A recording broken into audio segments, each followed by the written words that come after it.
Halo teman-teman semua, kenalin nama aku Novita Eka Indriana dari Universitas Gadjah Mada. Kali ini aku mau mengajar sosiologi. Di sini aku sebagai pengajar sosum dari Tegal Learning Center. Nah, di sini aku juga mau bagiin tips dan trik bagaimana sih cara mengajarkan soal UTBK Sosiologi dengan cara yang tepat dan cepat. Kita simak soal yang pertama ya. Oke, soalnya adalah perhatikan kondisi sosial berikut. Nomor 1, wilayah Indonesia yang kepulauan menyebabkan munculnya beragam etnik. Yang kedua, sektor pariwisata berkembang dan mempengaruhi budaya di Indonesia.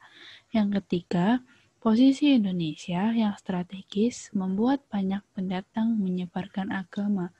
Yang keempat, subras Malayan Mongoloid menyebar di seluruh Indonesia. Dan yang kelima, kondisi tanah dan iklim yang berbeda. Lalu, faktor yang menyebabkan masyarakat Indonesia menjadi multikultural ditunjukkan oleh nomor A, nomor 1, 2, dan 3, B, 1, 2, dan 4, C, 1, 3, dan 5, D, 2, 4, dan 5, E, 3, 4, dan 5. Nah, sebelum menjawab soalnya, kita harus tahu dulu konsep dari soalnya terlebih dahulu. Nah, konsep soalnya itu adalah faktor pendorong yang membentuk masyarakat multikultural. Apa aja sih faktor pendorong yang membentuk masyarakat multikultural? Itu ada yang pertama, keadaan geografis. Keadaan geografis itu merupakan bentuk wilayah yang berbentuk kepulauan menimbulkan terjadinya isolasi geografis yang menyebabkan terjadinya kemajemukan suku bangsa atau kemajemukan budaya.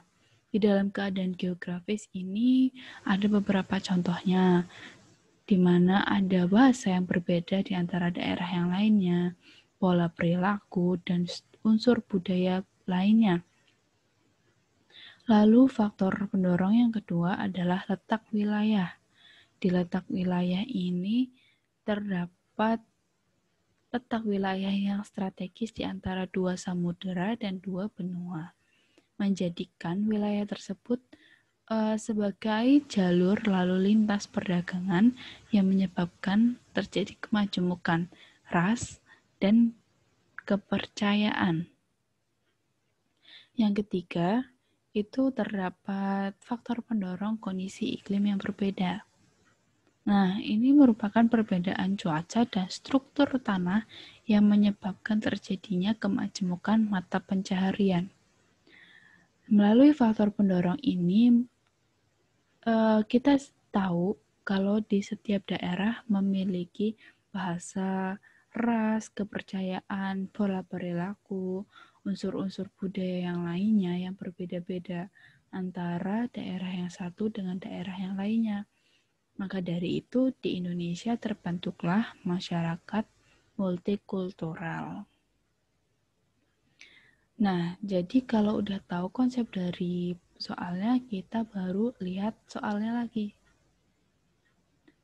Kita lihat dari nomor 1 dulu. Nah, nomor 1 itu wilayah Indonesia yang kepulauan menyebabkan munculnya beragam etnik.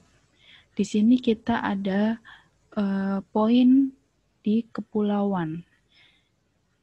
Nah, yang menunjukkan kalau di Indonesia banyak kepulauan berarti keadaan geografis di Indonesia itu dengan banyak pulau-pulau seperti itu. Nah, kalau yang nomor 2 apa sih? Sektor pariwisata berkembang dan mempengaruhi budaya di Indonesia. Karena di faktor pendorong terbentuknya masyarakat multikultural tidak ada sektor pariwisata, maka poin yang nomor 2 itu bukan termasuk faktor pendorong ya.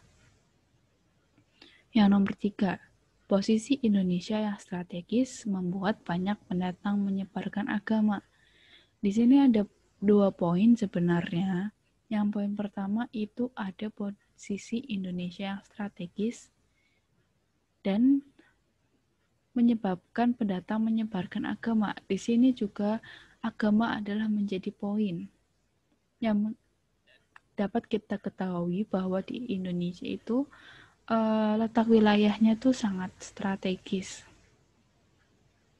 Yang nomor 4 kita lihat, subras Malayan Mongoloid menyebar di seluruh Indonesia. Nah, tadi disebutkan di faktor pendorong tidak ada subras yang menyebar di seluruh Indonesia. Nah, poin yang kelima itu adalah kondisi tanah dan iklim yang berbeda. Di sini poinnya ada kondisi tanah dan iklim sebenarnya teman-teman. Tapi untuk memudahkan aja ada kata-kata iklim. Nah, kalau ada kata-kata iklim berarti masuknya ke kondisi iklim yang berbeda. Jadi dari pertanyaan ini kita sudah dapat menarik kesimpulan bahwa jawabannya itu yang C di nomor 1, 3, dan 5. Oke, kita lanjut. Nomor soal berikutnya. Ruri sering bermain dengan teman sebayanya. Akhir-akhir ini, Ruri menunjukkan perubahan sikap dan perilaku yang kurang disukai oleh orang sekitarnya. Perilaku Ruri merupakan hasil dari bentuk sosialisasi A. Partisipasif, B. Represif, C. Preventif, D. Primer, E. Sekunder. Nah, untuk memahami soalnya, kita juga harus tahu konsep soalnya terlebih dahulu. Nah, kalau ini kan berarti Ruri sering bermain dengan teman sebayanya, menunjukkan bahwa Ruri sedang melakukan sosialisasi dengan masyarakat di sekitarnya. Kita lihat pembahasannya. Nah, kita harus tahu bentuk sosialisasi yang dilakukan oleh seorang individu, yaitu ada sosialisasi primer dan sosialisasi sekunder. Lalu perbedaannya apa sih dari keduanya? Perbedaannya itu dari sosialisasi primer adalah sosialisasi pertama yang dilakukan oleh individu dalam lingkungan keluarganya. Berarti keluarga itu merupakan lingkungan pertama dari individu itu lahir, mulai dari individu lahir. Kemudian yang kedua adalah sosialisasi sekunder. Dari sosialisasi ke sekunder itu merupakan proses sosialisasi yang dijalani oleh seorang individu dalam lingkungan sosial yang lebih luas. Dengan kata lain adalah berada di lingkungan di luar lingkungan keluarga atau di lingkungan masyarakat. Nah, berarti kita juga udah tahu nih dari soalnya. Poinnya adalah teman sebayanya. Teman sebaya otomatis bukan keluarga, dan teman sebaya berada di luar lingkungan keluarga. Jadi kita bisa menarik kesimpulan bahwa jawaban dari soal berikut adalah yang E, yaitu sekunder. Nah, itu merupakan contoh dari soal sosiologi. Sebenarnya soal sosiologi itu mudah, tapi kalian harus tahu konsep soalnya itu seperti apa. Harus belajar terus-menerus supaya kita ngerti konsep dari soalnya tuh kayak gimana sih. Dari kebanyakan soal-soal UTBK biasanya menggunakan ada poin-poin yang seperti ini teman-teman. Jadi kalian tuh misalkan soalnya panjang banget nih, kalian udah pusing banget, kalian cukup cari benang merahnya aja, cukup cari poinnya aja dari soal ini tuh ngomongin apa sih. Nah, kayak gitu. Nanti kalau kalian udah tahu soal itu membahas apa, baru kalian cari konsep soal pembahasannya kayak gimana. Kayak gitu. Nanti baru kalian sambung-sambungin. Jangan lupa selain menggunakan materi yang sudah kalian pelajari, sosiologi juga membutuhkan logika dari teman-teman sendiri. Biasanya di antara jawaban itu ada jawaban-jawaban yang mirip. Nah, kalian itu jangan terkecoh dengan jawaban-jawaban yang mirip seperti itu. Oke, teman-teman, dari pembahasan sosiologi mungkin segitu aja. Cukup sekian. Terima kasih sudah menonton dari video pembahasan sosiologi.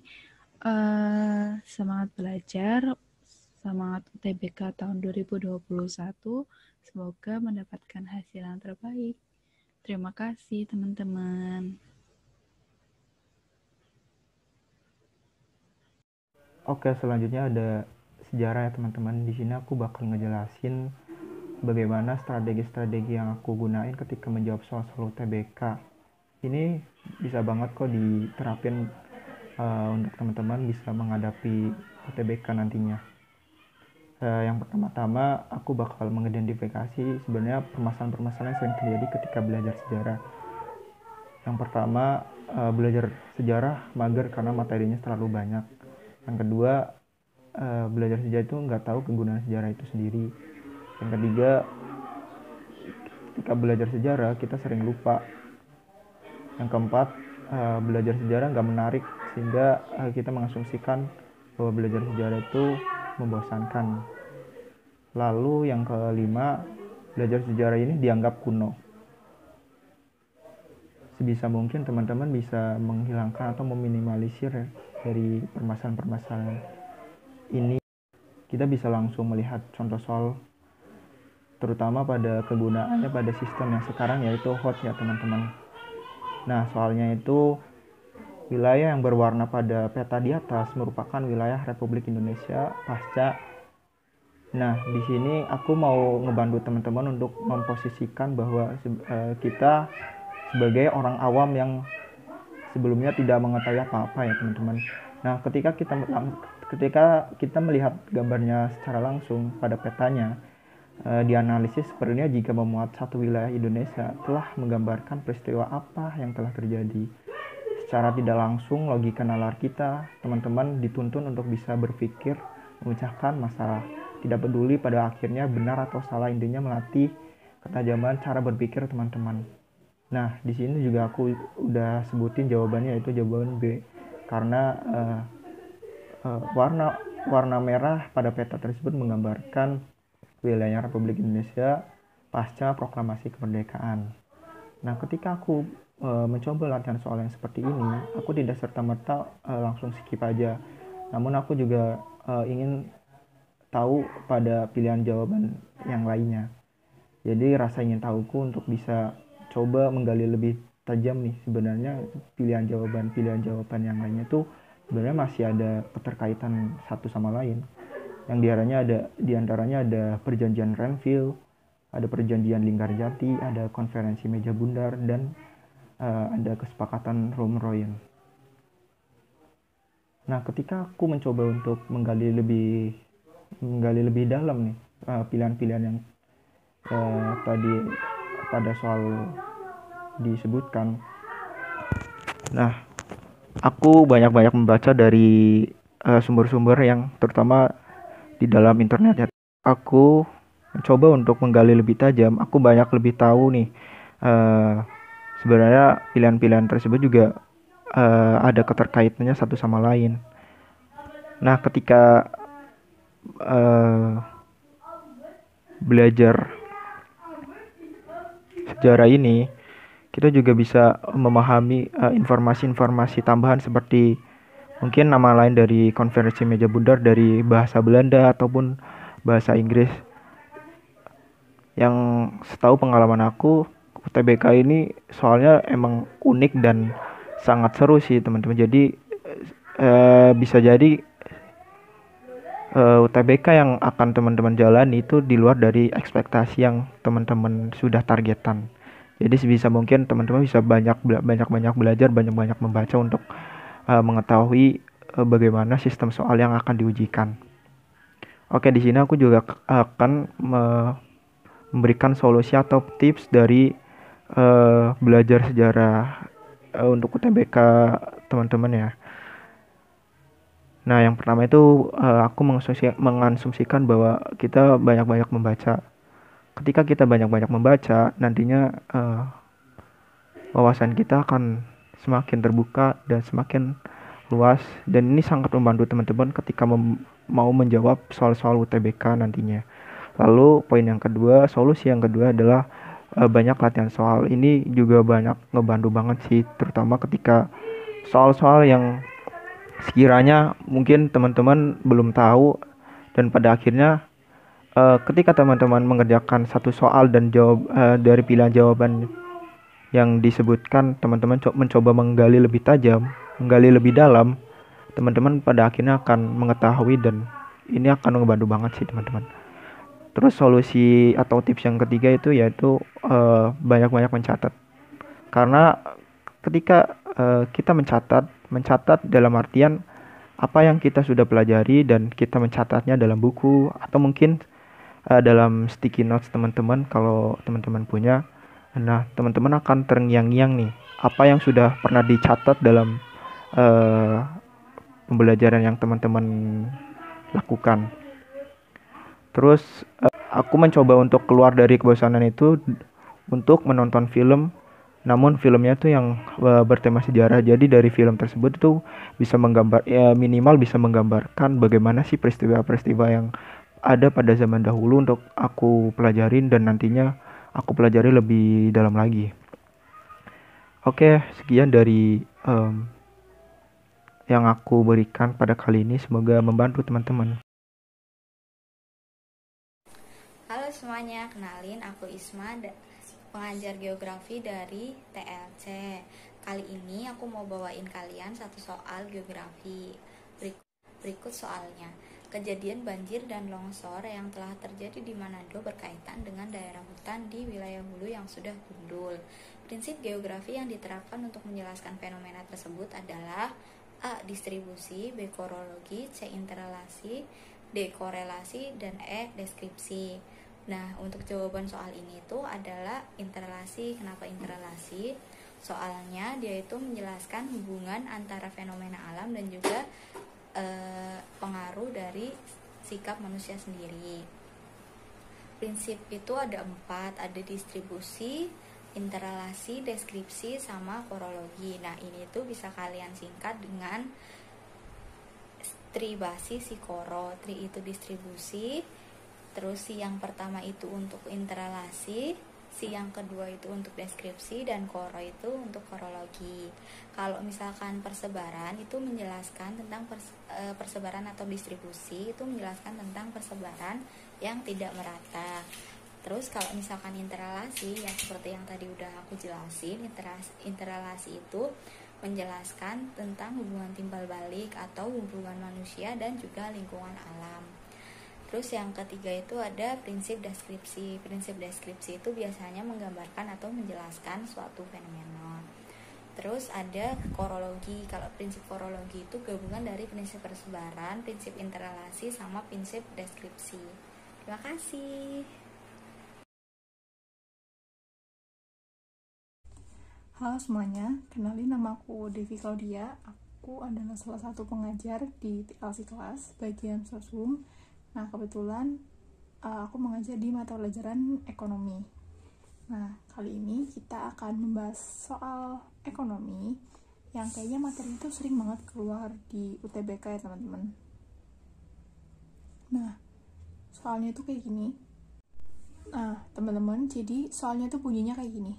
Bila P sama dengan harga dan Q adalah jumlah barang, maka fungsi berikut ini yang merupakan fungsi permintaan adalah pilihannya ada A, P sama dengan 2Q min 8, B, P sama dengan min Q plus 5, C, P sama dengan setengah Q plus 6, dan yang D, min P sama dengan min setengah Q plus 12. Nah, ini teman-teman harus highlight ya, yang ditanya itu adalah yang manakah yang merupakan fungsi permintaan. Nah, mungkin soal ini kedengaran agak sedikit sulit ya teman-teman, tapi sebenarnya ini tuh gampang banget, apalagi ketika kita udah tahu nih definisi permintaan itu apa, definisi penawaran itu apa. Nah, kita mau ingat-ingat lagi nih teman-teman. definisi permintaan itu adalah hubungan negatif. Jadi permintaan itu menunjukkan hubungan negatif antara harga dan jumlah barang yang diminta. Itu ya teman-teman. Nah, dari definisi itu kita tuh harus memodelkannya ke dalam suatu model persamaan matematika. Nah, gimana cara memodelkan itu ke dalam matematika? Kayak tadi, P itu sama dengan harga dan Q itu adalah jumlah barang. Kita jadikan itu variabel. Dan fokus selanjutnya adalah di kata-kata negatif. Nah, negatif itu kalau kita dalam matematika itu kita bisa menggambarkannya dengan tanda minus. Oke? Jadi, kalau dalam fungsi permintaan itu akan ada tanda minus teman-teman di salah satu variabel. Entah itu variabel P atau variabel Q. Ingat ya teman-teman, cuma di salah satu variabel, bukan di dua variabel.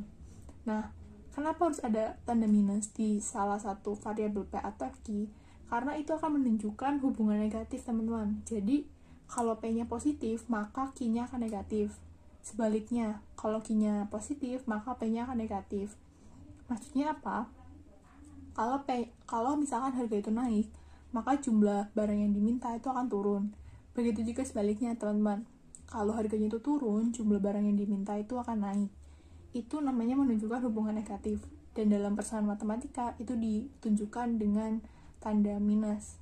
Nah, dari penjelasan tadi, kira-kira yang mana nih teman-teman yang merupakan fungsi permintaan? Oke, kita langsung aja ke jawabannya. Jadi, jawaban yang benar itu adalah yang B, teman-teman. Yang ini P sama dengan min Q plus 5. Nah, kenapa sih yang B? Karena yang B itu tanda minusnya itu ada di salah satu variabel, yaitu variabel Q, dan P-nya itu positif, teman-teman.